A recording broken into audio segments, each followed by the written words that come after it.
If you want to be truly strong, you must always act weak, never by the lie that has been sold to you for centuries. The lie that power must be displayed to be effective, that strength must be showcased to command respect, that dominance must be displayed to instill fear. You know what Machiavelli says? The appearance of weakness is the most potent weapon in the arsenal of the truly strong. The Chinese philosopher and military general Sun Tzu captured this truth with surgical precision. He wrote, "Appear weak when you are strong, and strong when you are weak." Who better knows the phenomenon of strength and weakness than the architect of the prince and the mastermind behind the art of war? These two books were studied by every ruler in the world in the darkest hours of the night, when empires hung in the balance. They knew this principle could turn the fight in their favor, win wars, empires, and entire civilizations. Today, you'll discover the most counterintuitive truth about power, how acting weak is about being so strong that you can afford to let others think you're vulnerable. Power comes from perception, not reality. And the greatest perception you can create is that you're no threat at all. When you appear weak, something profound happens to those around you. Their defenses lower, their guard drops, their suspicion evaporates. They stop watching you, stop preparing for you, stop fearing you.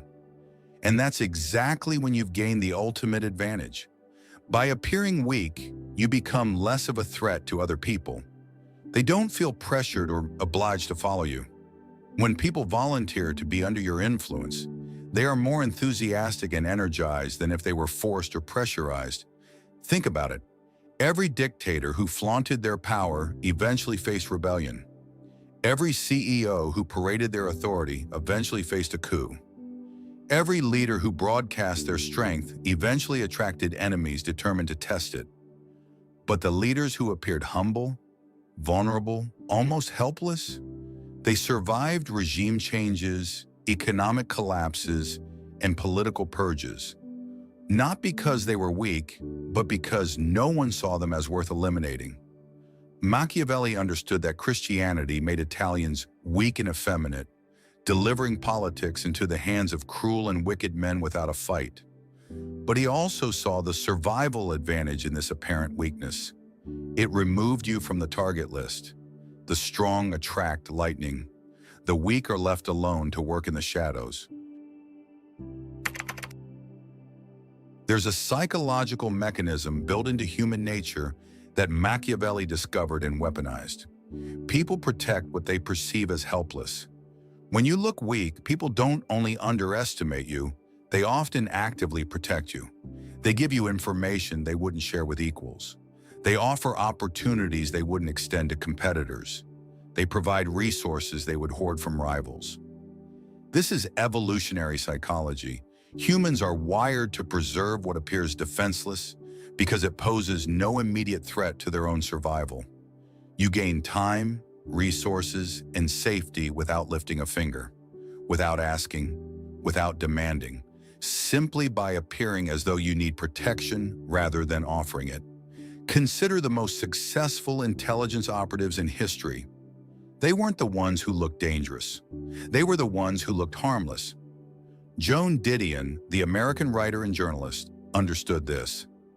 "My only advantage as a reporter is that I am so physically small, so temperamentally unobtrusive, and so neurotically inarticulate that people tend to forget that my presence runs counter to their interests. The shield of pity is impenetrable because nobody attacks someone they're trying to help." Here's where the psychology becomes lethal. Enemies relax when they think you're harmless. When your opponents believe you're weak, they stop preparing for your moves. They get sloppy, they take shortcuts. They expose their strategies because they don't think you're capable of exploiting them. Sun Tzu taught, initiating a surprise attack on the enemy when they are unprepared can significantly tilt the odds in your favor. But the surprise isn't just about timing, but rather about the complete reversal of expectations. Your weakness becomes their arrogance. Their arrogance becomes their blindness. And their blindness becomes your opportunity. The strongest people in the room are often the most paranoid, constantly watching for threats, but they're not watching the person they've already dismissed as harmless. They're not strategizing against someone they think lacks the capability to challenge them.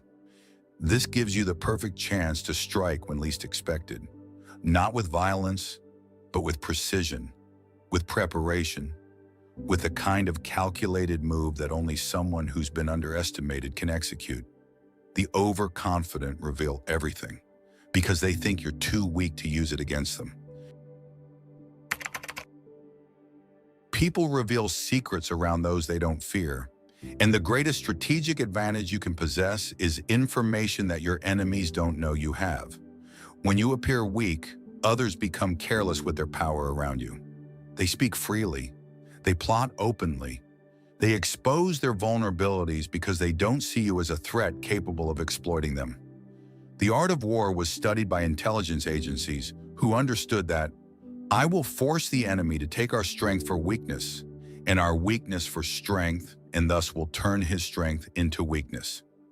Think about the people in your life who've shared sensitive information with you. Were they the ones who saw you as their equal or superior? Or were they the ones who viewed you as harmless, perhaps even pitiable? The weak are trusted with secrets because secrets require vulnerability to access, and people only feel comfortable being vulnerable around those they don't perceive as threats. This is how intelligence networks operate. This is how inside information flows. This is how the powerless accumulate the kind of knowledge that eventually makes them powerful. Acting weak makes others careless with their power, and carelessness is the enemy of those who actually hold power. The strong have a fatal flaw. They need to constantly prove themselves. This compulsion leads to mistakes, exposures, and eventual downfall. When you project strength, you create expectations. You must continuously validate that strength or risk losing credibility. This means taking unnecessary risks, accepting unwinnable challenges, and exposing yourself to defeat. But when you appear weak, you have no reputation to maintain, no image to uphold, no strength to continuously prove. Machiavelli understood that virtue winds up being closely connected to the power. The ruler of virtue is bound to be competent in the application of power. But he also knew that the appearance of lacking virtue could be its own form of virtue. It allowed for strategic flexibility. The weak move silently, never exposing their real strength. They don't waste energy on displays of power. They don't accept challenges that serve no strategic purpose. They don't feel compelled to respond to every provocation. Meanwhile, the strong exhaust themselves in performance. They fight battles that don't matter. They expose strategies that should remain hidden. They make enemies unnecessarily because their ego demands recognition. The ego of the strong becomes their weakness. The humility of the apparently weak becomes their hidden strength. History's greatest lesson is this: those who played weak often survived brutal regimes, while those who displayed strength attracted the executioner. Machiavelli wrote, "It is necessary for a prince wishing to hold his own to know how to do wrong, but sometimes the greatest wrong is appearing right." Sometimes survival requires the performance of defeat. During Stalin's purges, it wasn't the obviously weak who were eliminated. It was those perceived as threats to his power. The intellectuals who showed their intelligence. The generals who demonstrated their competence. The politicians who revealed their ambition. Those who survived were often those who appeared incompetent, harmless, even pathetic. Not because they actually were these things, but because they understood that appearing strong in the presence of a paranoid dictator was a death sentence. The same pattern repeats throughout history. During corporate restructuring, it's not the weak employees who get fired first.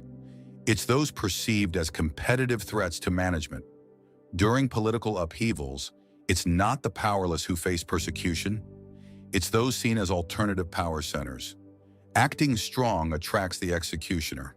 Acting weak lets you slip away into the shadows where real work gets done. The true Machiavellian move, strike only when underestimated. A weak facade turns into explosive power when revealed at precisely the right moment. Sun Tzu wrote, "In war, the victorious strategist only seeks battle after the victory has been won. This victory is won not through superior force, but through superior positioning. And the best position is one where your enemy has completely miscalculated your capabilities." The surprise isn't just tactical, but existential. When someone you've dismissed as weak suddenly demonstrates power, it doesn't just defeat your current plans. It forces you to question everything you thought you knew about power dynamics. This psychological shock is more devastating than any direct confrontation. It reveals that your judgment is flawed, your assessments are unreliable, and your confidence is misplaced. The victim of your underestimation becomes the master of your fear. But timing is everything. Reveal your strength too early, and you lose the advantage of underestimation. Reveal it too late, and the opportunity passes. The art is in recognizing the precise moment when the revelation of your true capabilities will have maximum impact. The weak facade is not a permanent disguise. It's a loaded weapon waiting for the perfect moment to fire. There's profound power in strategic submission. When you appear to submit to someone's authority, you often gain more influence over them than direct confrontation would provide. Machiavelli spoke of necessities and how things done out of necessity neither should nor can merit praise or blame. Sometimes the necessity is to appear submissive in order to gain the trust and access required for eventual dominance. Submission creates intimacy. When someone believes they have power over you, they let you closer. They share more. They rely on you more. They become dependent on your apparent weakness because it validates their strength. This dependence becomes your leverage. The person who needs to feel strong needs someone to feel strong against. If you remove yourself, if you stop playing weak, their sense of power collapses. You become indispensable not despite your apparent weakness, but because of it. They need your submission to feel superior.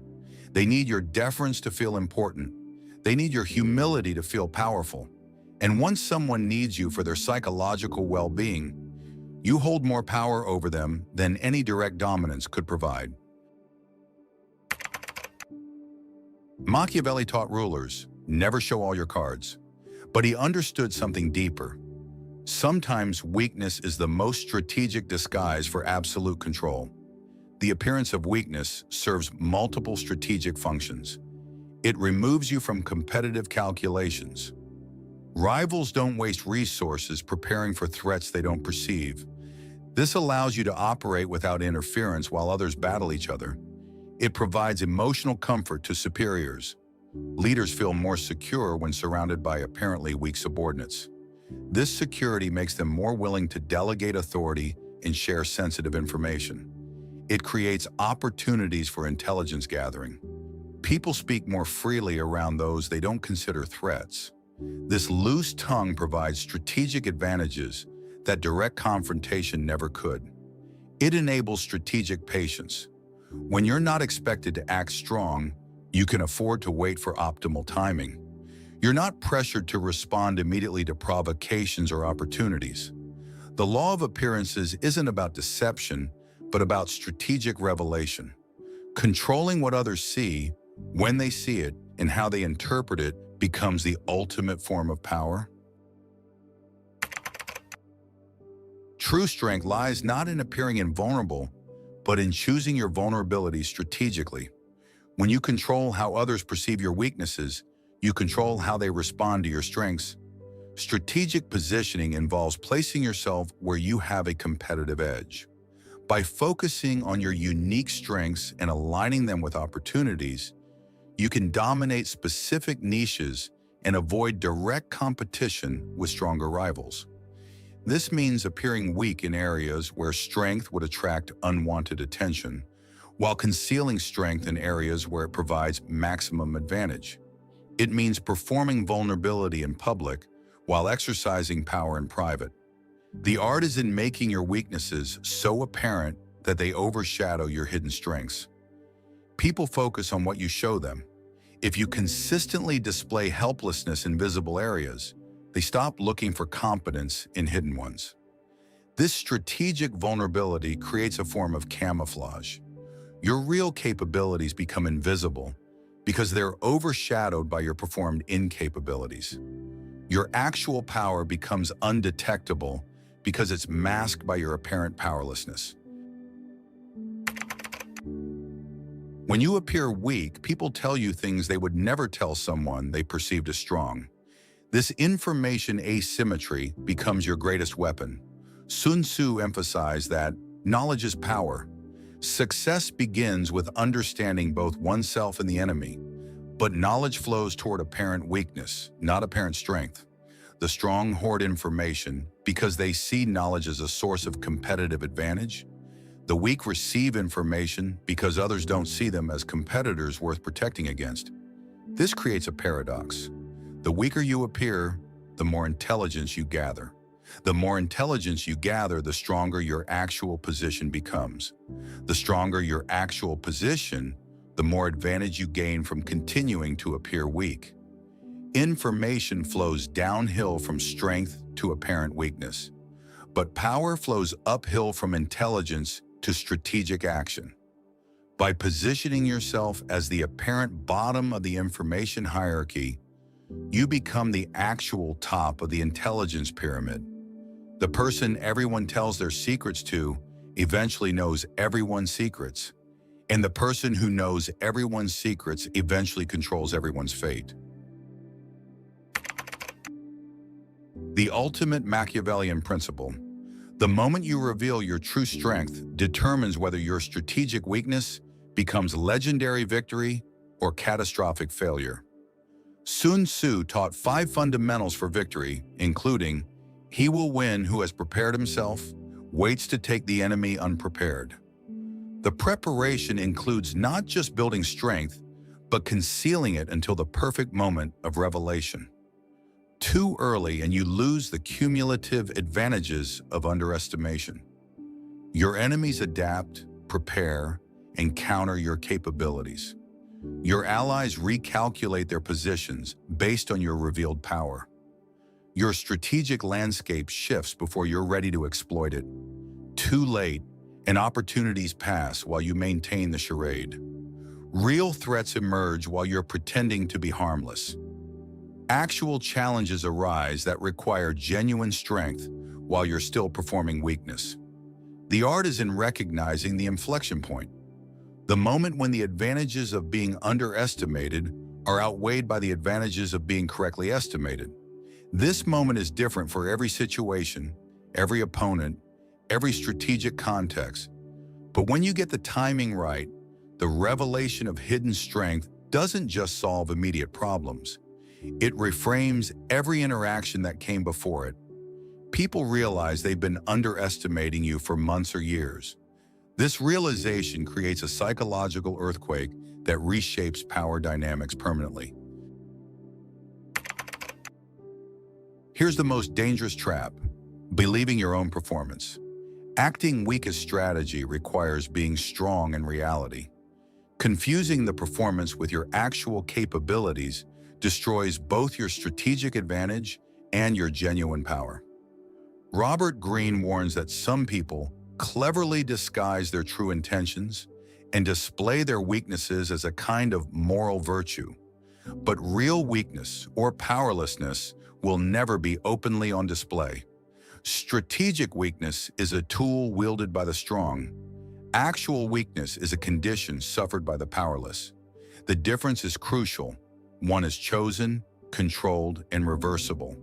The other is imposed, uncontrolled, and potentially permanent. The person who acts weak while being strong can stop the performance at any time. They can reveal their capabilities when advantageous.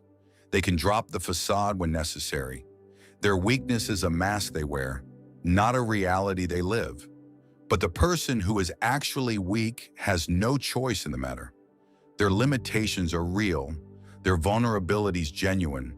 their powerlessness authentic. They cannot reveal hidden strength because no hidden strength exists. Machiavellian strategic weakness requires constant awareness of this distinction. You must maintain your actual capabilities while performing their absence. You must develop real power while concealing its existence. You must be genuinely strong enough to afford appearing weak. In our current world, the principles become even more potent. Social media rewards vulnerability. Corporate culture celebrates authenticity. Political movements embrace outsider status. But most people sharing their weaknesses online are engaging in actual vulnerability, not strategic weakness. They're exposing real limitations, not concealing hidden strengths. They're seeking sympathy, not creating strategic advantages. The Machiavellian application is different. It means appearing humble while building influence, seeming unprepared while secretly planning, looking overwhelmed while actually orchestrating. In business, this means letting competitors underestimate your market position while you quietly build decisive advantages. In relationships, this means appearing to need support while actually providing it. In politics, this means seeming like an unlikely threat while developing unstoppable momentum. The digital age hasn't eliminated the power of strategic weakness, but rather it has amplified it. The more information people share publicly, the more valuable it becomes to be the person others confide in privately. The more everyone performs strength online, the more disarming it becomes to display apparent vulnerability. Those who constantly display strength pay a price that those who appear weak never do. They become prisoners of their own image. When you've built a reputation for strength, every situation becomes a test of that reputation. You cannot back down without losing face. You cannot compromise without appearing weak. You cannot choose your battles because every battle becomes about validating your strength. This creates strategic rigidity. You must respond to challenges even when response is disadvantageous. You must accept confrontations even when avoidance would be wiser. You must prove your power even when conserving it would be smarter. But when you appear weak, you have infinite strategic flexibility. You can choose when to engage and when to retreat. You can pick your battles based on advantage rather than appearance. You can respond to threats on your timeline rather than being forced to react on theirs. The strong become predictable because they must always act strong. The apparently weak become unpredictable because they can choose when to reveal any strength at all. This flexibility is worth more than the immediate benefits of appearing powerful. It provides long-term strategic advantage that compounds over time. Throughout history, one pattern emerges consistently. In times of crisis, the strong are eliminated first, and the apparently weak survive to inherit their power. During revolutions, it's the obvious leaders who face the guillotine. During purges, it's the visible threats who disappear first. During corporate restructuring, it's the apparent competition who gets fired immediately. Meanwhile, those who appeared harmless, humble, or helpless often survived the chaos. Not because they were actually powerless, but because they weren't perceived as worth eliminating. They flew under the radar of those hunting for threats. This creates a survival algorithm. In stable times, apparent strength may provide advantages, but in unstable times, apparent weakness provides survival. And since no period of stability lasts forever, the ability to appear weak becomes a crucial, long-term survival skill. Machiavelli understood that changing events require flexibility of response, and that people of different qualities fit different exigencies. The quality of appearing weak is often the one that fits the exigency of surviving chaos. Those who master this skill position themselves to inherit power from those who couldn't adapt their appearance to changing circumstances. The greatest deception isn't convincing enemies that you're weak when you're strong. It's convincing them that you're not even playing the game when you're actually winning it. When you appear weak, people often assume you're not competing at all. They see you as irrelevant to their strategic calculations. They treat you as a non-player in the power dynamics they're navigating. This invisibility is the ultimate strategic advantage. While they're focused on obvious competitors, obvious threats, obvious power struggles, you're operating in a different dimension entirely. You're building influence they don't notice, gathering intelligence they don't protect against, and positioning for moves they can't anticipate. The ultimate Machiavellian achievement isn't defeating your enemies, but rather making them forget you exist as a potential enemy. When you've successfully convinced everyone that you're not even playing the game, you can play it according to completely different rules. You can take time while they operate under pressure. You can gather information while they protect against known threats. You can build alliances with people they've dismissed as irrelevant. You can prepare strategies they never think to counter. Now, every man faces a choice between two forms of power: the power that announces itself and the power that conceals itself. The power that announces itself provides immediate gratification. People acknowledge your strength. They defer to your authority. They recognize your capabilities. But this recognition comes with constant challenge, perpetual testing, and eventual targeting by those who see you as a threat. The power that conceals itself requires patience and strategic thinking. You must be strong enough to appear weak. You must be confident enough to seem humble. You must be capable enough to act incapable. But this concealed power compounds over time. It builds intelligence networks. It creates strategic advantages. It positions you for moves that others never see coming. Sun Tzu's wisdom remains true. Appear weak when you are strong, and strong when you are weak. But Machiavelli's insight goes deeper. Appearing weak when you're strong isn't mere a tactical advice, but rather a complete philosophy of power. The world is full of people performing strength they don't possess. It's desperate for people capable of concealing strength they do possess. The weak perform strength because they have no choice. The strong perform weakness because they can afford to. Which performance will you choose?